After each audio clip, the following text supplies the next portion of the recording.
En 1953 salieron más de 60.000 personas de la isla, ¿verdad? Es una población que, si vamos a poner 50, 60, 70.000 personas, casi 1 millón de puertorriqueños, ¿verdad?, abandonó el país y aún sin embargo creció la población. Ese era el miedo del partido, o por lo menos de los que estaban pensando en eso en el 48. No vamos a tener progreso económico si no salimos de un poco de esta gente, ¿no? Hay otro punto de vista que es el punto de vista de la gente común y corriente, ¿verdad? De los que tuvieron que pasar por esa experiencia y que cuentan verdaderamente otro lado de la historia, un lado un poco más complejo de sus trabajos, de sus dificultades, del sufrimiento que realmente experimentaron como resultado de la migración, ¿no? Tal vez no conocíamos el idioma, no estábamos acostumbrados a las maneras del americano aquí en Filadelfia, pero éramos una mano de obra y éramos los que movíamos la economía en Filadelfia. Entonces, pues, era importante, y los líderes de la comunidad, pelear por los derechos del puertorriqueño como ciudadano americano. ¿No? Y no debe haber sido fácil para muchas de estas personas que en esa época, en los años 40, 50, se encontraban realmente incomunicados con el resto de la gente con la que tenían que trabajar. El asunto del clima, verdaderamente, tanto en los testimonios históricos como en la literatura, se documenta claramente esa primera experiencia, ¿verdad? De llegar al frío invierno de Nueva York y de otros estados del norte y no estar preparados, ni psicológica ni tampoco incluso físicamente, ¿verdad? O sea, cuando los puertorriqueños llegan con unos pequeños abrigos que no aguantan esas temperaturas tan bajas, experimentan una sensación de completo abandono, ¿verdad? Sobre todo en ese momento en que era muy común que el hombre emigrara solo, dado que iba principalmente a trabajar en la agricultura, y se separara de sus seres queridos y que quizás no los volvería a ver por mucho tiempo, también tiene que haber tenido un impacto. O sea, la soledad, yo creo que es una experiencia común de los migrantes puertorriqueños de ese periodo, y una experiencia que ciertamente tiene que haberlos afectado psicológicamente.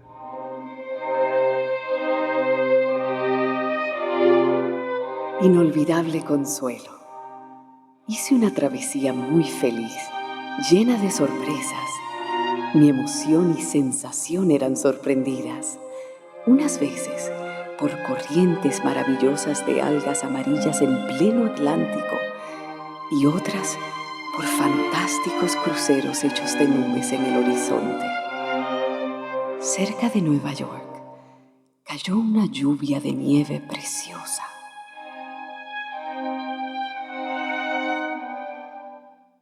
En la década del 40, la década del 50, más aún en décadas anteriores, cuando comienza la emigración de los puertorriqueños a los Estados Unidos, específicamente a Nueva York, pues esa comunicación era menos efectiva. Y por eso tenemos el caso de una Julia de Burgos, quien vive en Nueva York, sí es afectada, sí se siente afectada por la cultura dominante. Esta ciudad es fantástica. 9 millones de habitantes en el radio de la ciudad, la mayoría caminando, empujándose unos a otros en las guaguas, en las tiendas, en los cafés. Para todo este público tiene que haber tranvías y subways y trenes elevados, de manera que en cada esquina cambian de dirección. Y hay que ser experto en su telaraña. Visité el otro día el barrio latino, donde se ven las más raras especies del género humano. Todos esos tipos grotescos de las películas se ven caminando por Nueva York. La soledad no tiene pudor en este ambiente y se entrega constantemente desnuda a todo transeúnte que tenga todavía sentimientos. Escribe hasta poemas en inglés, pero es curioso porque ella mantiene por separado los pocos poemas que escribe, todos en inglés, con los muchos poemas que escribió, todos en español. My dear Consueline, it may seem strange to you that I begin this letter in English, but when you know my motives, you will understand. I feel more universal. My spirit feels a sensation of greatness over the environment when it can gracefully adopt the mirrors of a foreign language, not before selected, to look towards the world of the Lord, in this case represented by the most dear sisterhood. My mind knows its power over circumstances, and expression is one of the handicaps of foreigners around here that makes circumstances more cruel and hard. For this same reason, I must have practice in my most powerful weapon, besides my will of power, that is, my knowledge of English. ¿Qué experiencia de pérdida hemos tenido los puertorriqueños y las puertorriqueñas al tener que salir?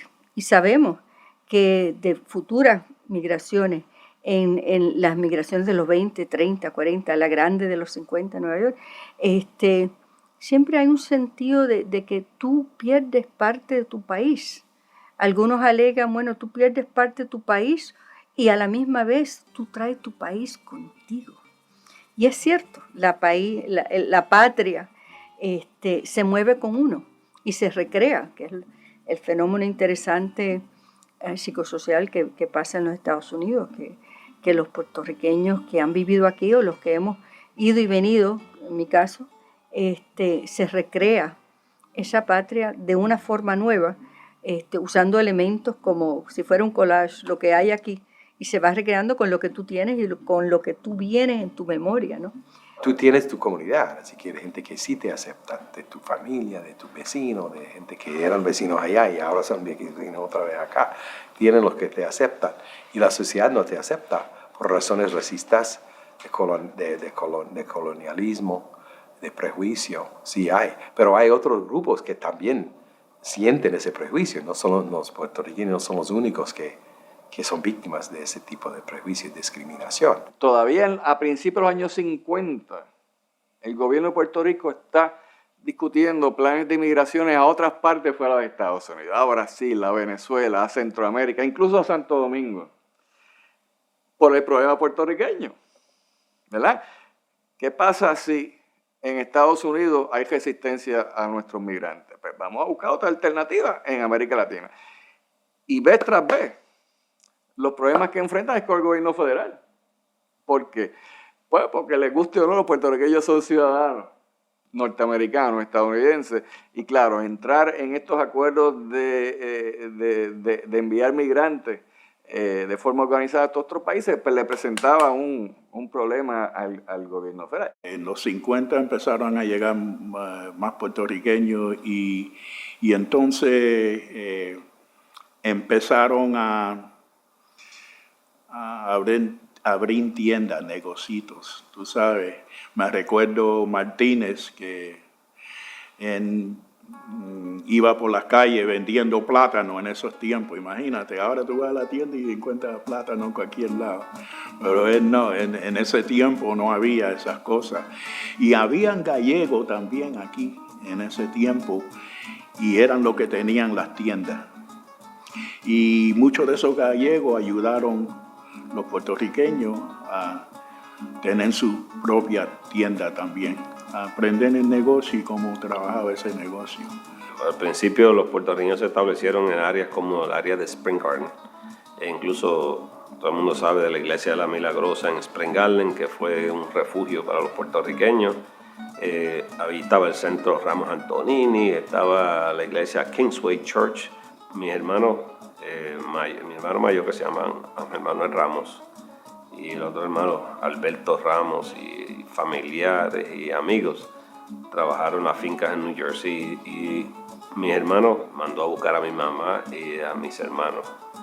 En aquel tiempo era la Eastern y la Pan American, y en aquellos tiempos los niños no pagaban. One of the common stories is the question about, well, we don't know what to do with Puerto Rican dollars. In the banks all over Florida, it's like, or Central Florida, it's like, what is this money? We don't know what to do with it. And there's actually a woman in the 50s who said that happened to her. There's so much we don't know about who exactly was in Florida in the very early years. Well, one thing I saw in Miami in reading the newspapers around the 50s and 60s, and before the Cuban Revolution, it was really the Puerto Rican population in Miami that was getting a lot of press coverage. They were growing dramatically in those days. And what's interesting to me is that the articles that I've found in the press are very divided. There are some that talk about this wonderful community of Puerto Ricans that's growing here and adding so much to our community. And there's another that is, there's other articles that are talking about quite the opposite, and talking in very discriminatory terms. Durante los años 60, los boricuas fueron descubriendo que había mejores condiciones en el centro urbano, aquí en Hartford. Y no solo en Hartford, sino en ciudades a través de todo Connecticut y Massachusetts. Y fueron poco a poco mudándose a los centros urbanos a trabajo en fábricas.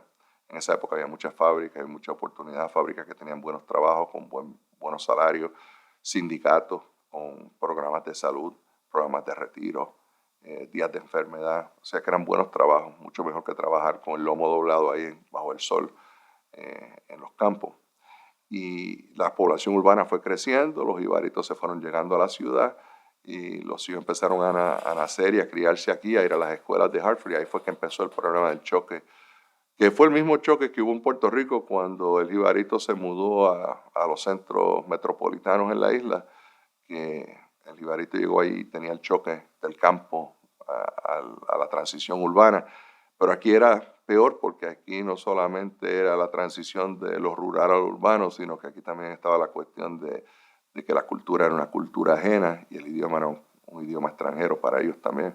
Así que fue un doble choque cultural. Yo, a través de entender las migraciones, pues la mía propia tiene que ver con eso, que mi papá, un jibarito de Calley, se une al ejército por no tener otra salida justo antes de terminar la Segunda Guerra Mundial. Entonces, pues, salimos de Puerto Rico en el 54, ya yo tenía 8 años, y estuvimos fuera por 10 años. Y yo vengo a cobrar conciencia del impacto, que es lo que me estás preguntando, de esa salida, de esos que fuimos lo que se llama en inglés Army Brats, que estamos en una base por unos años y después tú estás en otra base por otros años.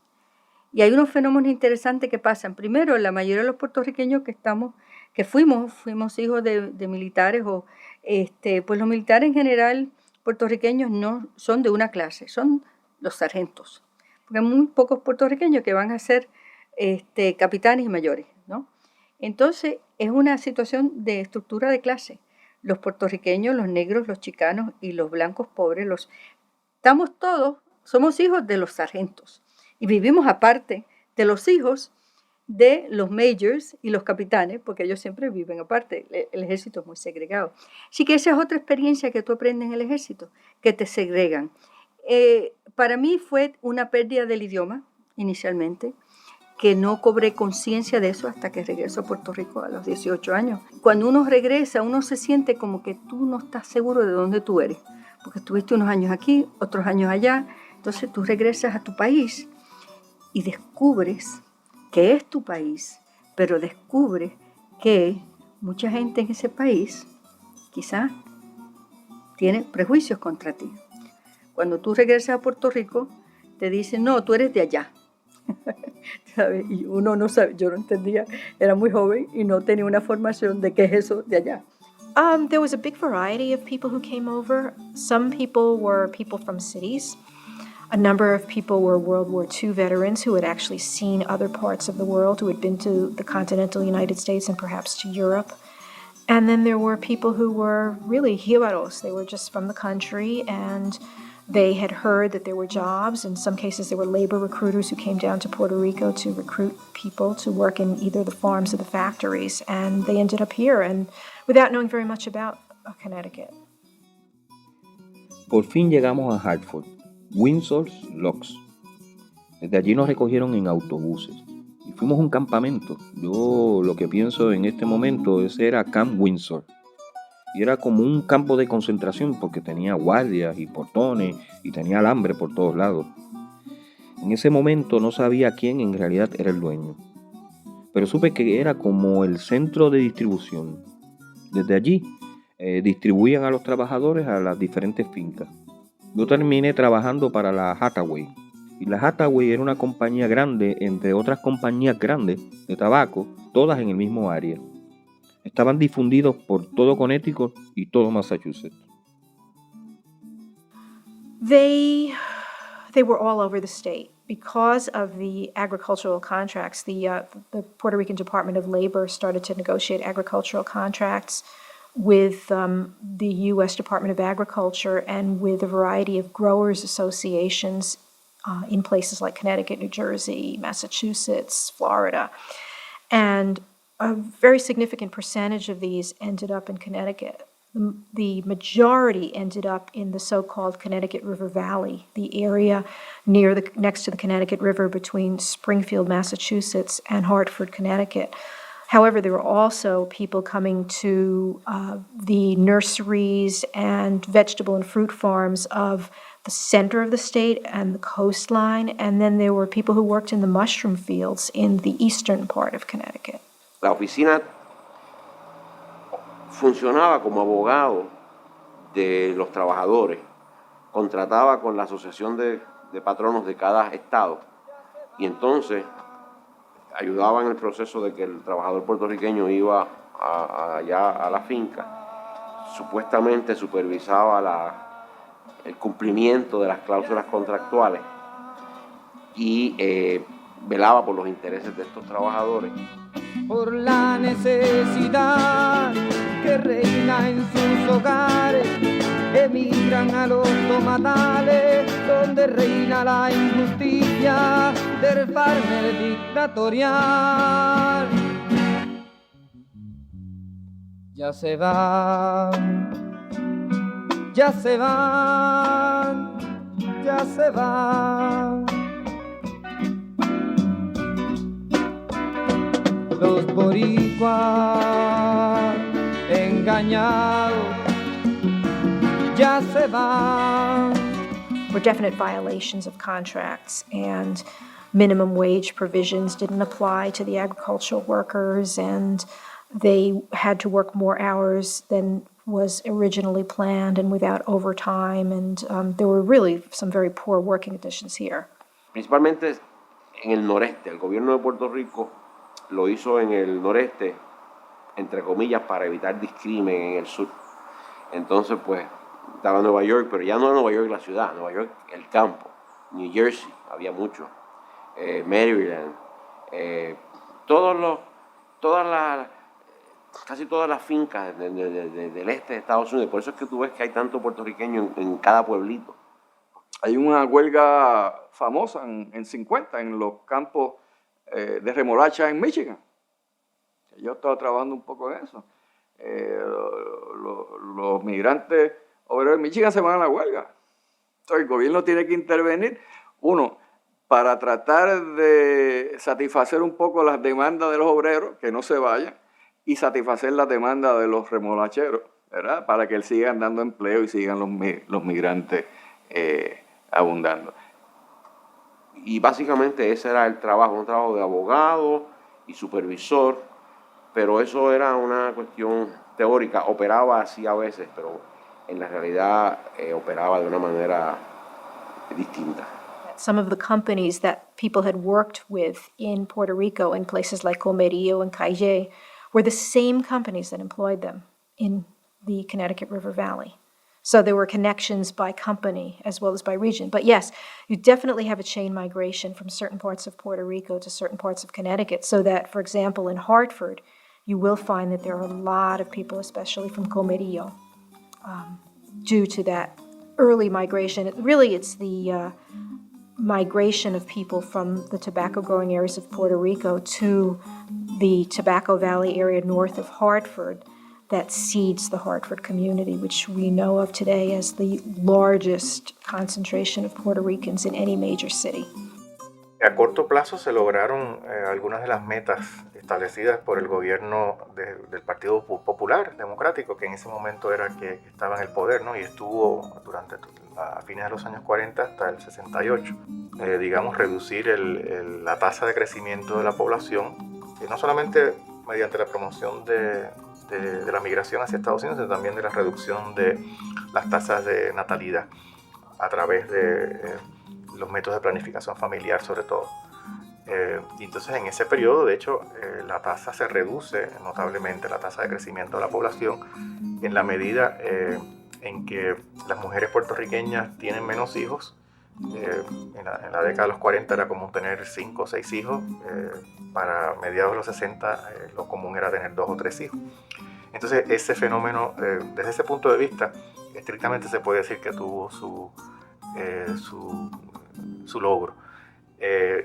Irónicamente también se decía en aquel momento que la migración era una doble solución para estos problemas demográficos, porque no solamente se reducía la tasa de natalidad aquí en la isla, sino que las mujeres jóvenes puertorriqueñas que emigraran tendrían sus hijos allá y por lo tanto no sería un problema, una carga económica para... Un poco cínica esa apreciación, pero ciertamente se estableció en los documentos. There was a time in the late 50s, early 60s, when Puerto Rican women, for example, had one of the highest labor force participation rates of any group of women in the United States. In the 60s, that unravels. And you go from a situation where Puerto Rican women, as almost like new immigrants working in these industries, were very much employed. And they go from that to them being a lot of them dependent on government, on welfare. And this is in a very short period of time that change occurs. What ironically happens is that Puerto Ricans, by being available to these big centers of light manufacturing in the Northeast, delayed through their low-cost wage. They delayed the inevitable abandonment and relocation and capital mobility of many of these industrial sectors. Puerto Ricans started working in certain sectors of the economy, and then the changes in the economy undercut them and also kind of threw our community off. It's constant movement, of workers and of capital, of labor and capital. El desempleo también claramente se redujo, la tasa de desempleo entre los años 40 y 60 en comparación con lo que hubiera sido si estos trabajadores se hubieran quedado en la isla. El país vivió un dramático proceso de transformación social y económica que el propio Muñoz Marín resumió así. Lo que ha ocurrido en Puerto Rico es el cambio de la operación lamento a la operación manos a la obra. Un economista calculó, por ejemplo, que en el año 60 la tasa de desempleo oficial era de 12-13% y no va a bajar desde entonces. Pero si se hubieran quedado esos 300.000 trabajadores desplazados en la isla, hubiera sido el doble. O sea, que hubiera llegado a ser 25-26%, que sería una tasa extremadamente alta, incluso para Puerto Rico. Many of these very businesses and industries that Puerto Ricans came to work for, the garment industry, furniture manufacturing, light manufacturing, that could be mobile, could relocate, and leave New York for other places, were already beginning to do that in the late 40s and 50s. Even as Puerto Ricans were coming, sectors of them were going. I think it's also important to remember that the mass migration of Puerto Ricans in the 50s coincided also with the mass movement of African Americans from the South into New York. So you have this kind of double whammies, if you will, right, of racial others that all of a sudden complicated the racial landscape in New York City, which formerly had been primarily made up of European immigrants, right? There was a movement in terms of the Black community, in terms of civil rights, that tried to compensate for some of those changes in the economy and the society. Those Puerto Ricans were not yet seen as part of that whole civil rights thing at all. It wasn't until the 60s that you begin to see Puerto Ricans organizing themselves around the civil rights kind of framework. They started building in the late 1950s, early 1960s, organizations that were modeled on what they saw happening in the Black community or in the Jewish community. The Jewish community also was a big model in the way they organized themselves ethnically. En esos términos, la lucha por los derechos ciudadanos de los puertorriqueños y la de los afroamericanos es muy similar, porque ellos también, siendo ciudadanos americanos, no gozaban, los derechos de ciudadanos les eran vedados, no gozaban de esos derechos. Y en cierta medida también la lucha de grupos inmigrantes actuales por los derechos de ciudadanía, etcétera, pues es muy similar a la lucha que nosotros tuvimos que hacer en los 60, en los 50, etcétera. So the Hispanic Young Adults Association forms in about 1953 and then changes its name somewhere around 1954, 55 to the Puerto Rican Association for Community Affairs. And they're really looking at the issues of the community because it's the first sort of grouping of Puerto Ricans who really want to give back to the community, but they want to do it in a way that's different than the hometown clubs. The hometown clubs were really considered fraternal organizations. These folks are really organizing themselves to really develop the first sort of service provision to the community in a way that is really rooted in the community itself. And what's exciting about all of those early strategy, all those institutional, is that when you really look at the mission, you realize that these institutions were not only, like, people tend to disavow them as, they were just like ethnic, specific, Puerto Ricans, narrow, and not at all. I mean, the founders behind these institutions had a very world vision around the need to project a kind of class empowerment of the Puerto Rican community. And it's very fast forward, right? And it's important to remember the kind of class dimensions of a lot of those institutions that were not only about, we want a representation. Representation was always very politicized, right? We need to deal with all these issues: housing, the issue of unemployment, the issue of, learning English, the terrible situation of children in school who are being left back, putting in classes for the CRMD classes, which were the infamous classes that, children with, normal aptitude, above normal aptitude, were placed in classes for retarded mental development. And, I know because I told you I'm a weeper. Because I've heard stories about people being put in those classes. And my cousin was put in that class. And, I don't think she ever really got over being in that class. I think she was classified as retarded, and she was treated as retarded for the rest of her life, and there was nothing wrong with her. So, I don't think people understand the extent of the damage that was done in that situation. La comunidad estaba bien frustrada con el sistema escolar porque los muchachos los trataban de una de dos maneras. Si el niño que no sabía inglés se portaba bien, lo dejaban calladito en una esquina abandonado y no lo desatendían completamente. Si el muchacho que no sabía inglés se frustraba y empezaba a portarse mal, pues lo suspendían. Entonces el sistema escolar realmente no tenía mecanismos para bregar bien con la juventud puertorriqueña de aquella época. And that brings us the other point of the larger climate, right, around which a lot of that institution building was made possible. It's really central to remember that as a result of those civil rights struggles, there was an opening up, right, in the U.S. racial political discourse. That, now we look to that period almost with nostalgia, right? In that, yes, it was cultural pluralism, and some people argue, well, it was accommodative because it just gave people institutions and didn't give them resources, right, lasting resources, or didn't change the infrastructure. But at least it allowed that opening around ethnic-specific claims that were recognized, right, as a space. And they were recognized because race and ethnicity were recognized as variables for inequity, right, at the time, as a result of the incredible social movements and the struggles around civil rights. We shall overcome. We shall overcome. We shall overcome someday.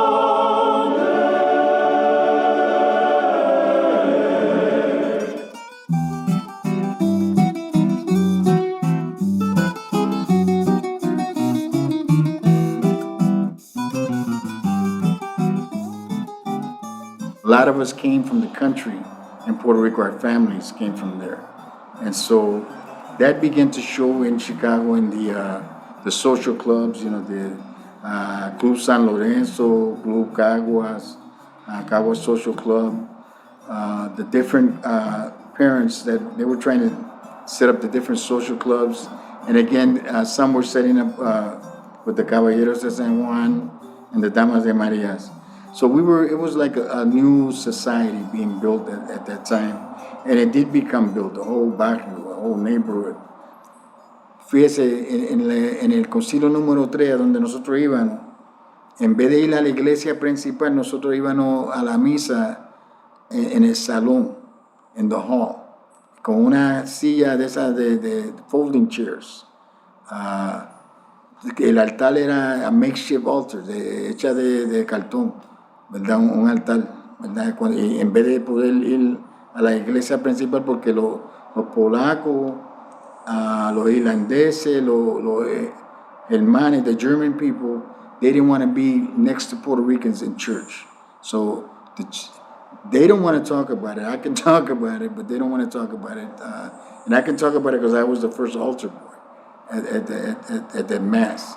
So I remember it well, where we could not go to the English mass because the Polish and the German and the Italians didn't want us there.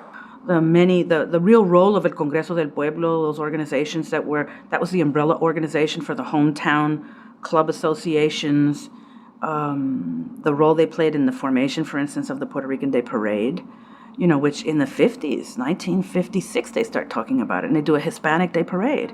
And then in 1958, they actually say, we want a Puerto Rican Day Parade. At a time when Puerto Ricans were perceived by the media as the most horrific people, we were considered dirty, we were considered unhealthy, sick, diseased. We were the juvenile delinquents, we were sort of the quintessential juvenile delinquents. Porque soy boricua, me odia la gente. Porque soy boricua, me quieren matar. Yo no odio a nadie, no llevo en la mente ni odio ni celos, rencor o maldad. Our families were perceived as totally ruptured and, dysfunctional and in need of state intervention at a time when we have the worst possible image. These predominantly working class, some professional Puerto Ricans say we want to have a parade and we want to march down Fifth Avenue. That's an enormous act of resistance. We didn't know that was an act of resistance. It's only in hindsight now that we see that it's an enormous act of resistance at a time when there's virulent anti-Puerto Rican sentiment. Many of the youth joined social clubs at first, and then those social clubs later, because of poverty, because there were no programs, no after-school programs like there are today, they joined street gangs. We moved slowly as we moved from one neighborhood to the other, one block at a time. It was like we had to fight our way physically, one block at a time. For example, my father and my uncles, they got beat up by the white gangs. And so I saw my father being beaten up and my uncles and that.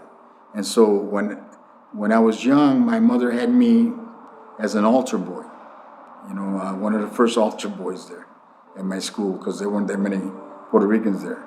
But as I grew up, I'm looking at my father being beaten up in that, and I don't want to be an altar boy anymore. I want to defend my family, and then I want to be known. So when we started the Young Lords Gang, we were looking for, it was an identity issue. We wanted to be known in that area. We wanted to be respected as Puerto Ricans in that area, even though we didn't know what Puerto Rico was. And so for us, we were very excited. It's such an important moment of cultural creativity when Puerto Ricans began to sort of challenge and go against former models, right, which really highlighted a kind of more assimilationist politics or politics of erasure, perhaps. And you have this kind of politicization of identity and galvanization. There was no leadership in the United States of Puerto Ricans or Latinos. So, the biggest thing that happened to us was West Side Story, that movie. Crossed the line once too often. You started it. Who jumped Baby John this afternoon? Who jumped me the first day I moved here? Who asked you to move here? Who asked you? Back where you came from. Spicks, Mick. What? Because we had no movies, we had no heroes, we had no one to look up to that we respected. We had our own little world. So we would hang around on a certain corner, and we would learn culture from each other. As people came at different years, some older, some younger, they would tell us about our culture and stuff like that. So we got into mischief like any other youth would get into mischief, except it became bigger. I mean, we drove around in cars. We took cars for joyrides most of the time, not for money, just so that we can go to the dance. There would be a dance, and all of us had a new car. Skyscrapers bloom in America, Cadillacs zoom in America, industry boom in America, 12 in a room in America. The image of Puerto Ricans was one of very poor people that lived in ghettos, that were on welfare, that were in gangs. And so you have West Side Story, the movies like The Blackboard Jungle, and pictures Oscar Lewis wrote La Vida, where women were all prostitutes to the American mind when they read the book. So you had this very negative image, from which Puerto Ricans started working, I think, with in terms of the Black Civil Rights Movement, learning from that and beginning to create their own movement here, which then combined very much with the movement in Puerto Rico for the independence struggle. I remember at 15, I came back to Puerto Rico, and I spoke only English over there. And then I came back from Puerto Rico, and I changed my name to El Cagüeño. I was so proud of the town of Puerto Rico that I was from. And we had our gang sweater, and I put El Cagüeño on my gang sweater. West Side Story, right, also having its positive side, right, that, it allowed Rita Moreno, right, to get her Oscar and get that visibility. I think the key issue has to do with how the media, right, takes up all this marriage between Puerto Ricans and gangs and crime, and also the other big problem is also the few representations, right, which is the issue at the heart of any stereotype, right? Stereotypes become politicized because there's so few representations of minoritized populations. So the few representations become sort of like the embodiments for the totality of the group. So that's one of the reasons why West Side Story, right, becomes so problematic. It's not that it represented Puerto Ricans in gangs. Yes, you said Puerto Ricans and Italian Americans. There were a lot of gangs at the time, but how that was the one representation, right? You would not see other representations of Puerto Ricans at the times. In the midst of all of this, there are cultural organizations. There are organizations that, even in the early period, organizations of merchant marine men. There's organizations, Association of Puerto Rican Civil Servant Employees, which morphed into the Puerto Rican Postal Workers Association because the majority of them were postal workers. And they, for instance, sponsored a Boy Scout troop in East Harlem. A lot of the folks that we see now that are leaders came out of that Boy Scout troop. Charlie Cuevas, who was a clerk for the County of New York, Judge Torres, who's retired now, Judge Caro, who's also retired now. These folks come out of that Boy Scout troop. The Puerto Rican Bar Association was founded in 1957. Well, it was founded prior to that, but it's actually incorporated in 1957. So you know, there's these organizations, just enormous number of organizations about the social, cultural, civic life, La Agrupación Femenina. There's women who are walking into the factories, who are becoming organizers for ILGWU, the union, for Act Two, the other union in the manufacturing industry. So there's a lot of activity. It's a really complex community with its own political differences emerging, with its class structures beginning to emerge even within it. And I think it's been depicted as an extremely sort of simplistic, poor community without a lot of dynamic energy and flow and contradictions. There were a lot of contradictions within the community in terms of, you know, we all have the same goals. We want the community to prosper, but we have really different ways of doing that. And we have other issues internal to the community that I think helped to keep the community divided. And, you know, they were the emergence of some class issues that came from Puerto Rico about, you know, who was in what class and if you were a professional and or you were not, you know, licenciado or not. I think there were lots of issues around race. You know, if you were light-skinned, you could represent, you know, the community. If you were dark-skinned or black Puerto Rican, you couldn't, because how could we have a black Puerto Rican representing Puerto Ricans in a white-black, you know, paradigm in this country? Cuando mi mamá llega, ella llega a Nueva York y al principio está trabajando en una fábrica que hacía ropa de niños, baby togs, en la Quinta Avenida, como la 18 por ahí. Entonces el sindicato de la industria de la aguja, el ILG, una señora que conocí después que murió mi mamá, Kathy Andrades, la reclutó para empezar a unionizar esa fábrica. Entonces, por ese lado, mi mamá se envolvió. Y se envolvió a nivel de la comunidad del Bajo Manhattan. Y una de las cosas que a nosotros nos enseñaron desde chiquitos era que la aspiración de nosotros era servir la comunidad. El trabajo y la educación clave, pero era siempre servir la comunidad. Entonces, mami, según vino aprendiendo el inglés y se fue educando, aquí consiguió el GED, porque no vino con un diploma de Escuela Superior de Puerto Rico.